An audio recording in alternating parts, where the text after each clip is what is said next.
কুত্তার বাচ্চা ফুটফুটে সুন্দর, এই গানটা মনে হয় এই এই এই এদের জন্যই প্রযোজ্য। দেখেন কি কত সুইট আর কিউট, দেখতে খুব সুন্দর লাগতেছে।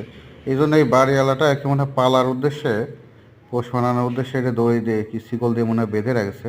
তো এই বেচার কি করছে, এর পাশের এই টিন মনে হচ্ছে এই জায়গাটা একটু দুর্বল ছিল, ফুটাটা একটু ছোট ছিল, ধাক্কাধাক্কি করে বা কামড়াকামড়ি করে এটাকে বড় করে সে মাথা বাই করে দিয়ে শরীরের অর্ধেক অংশটা বের করে দিয়ে এরকম রাস্তার দিকে উঁকি ঝুঁকি মারছিল আর কি। তো এই জিনিসটা আমার চোখে পড়ে একটু অদ্ভুত লাগলো, কী ব্যাপার।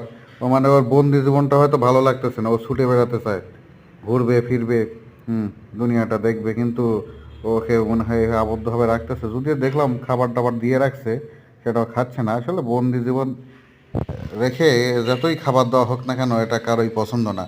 যত ভালো ভালো খাবার দেওয়া হোক কিন্তু তার বিনিময়ে বন্দি জীবন, এর এটা পছন্দ হচ্ছে না, ঘুরে বেড়াতে চায়। এই জন্য এটা বাহিরে উঁকি ঝুঁকি দিচ্ছে। তা আমি এই জিনিসটা দেখে একে একটু ভিডিও করলাম, এর সাথে একটা ছোটোখাটো একটা সাক্ষাৎ করলাম। হ্যাঁ, দেখেন কুত্তে কি বাচ্চে, কুত্তে কি মত মারেগা। মানে জন্ম থেকেই কুত্তা, তো মরলে তো এ তো কুত্তার মতোই মরবে, তাই না? মানুষের মতো তো মরবে না।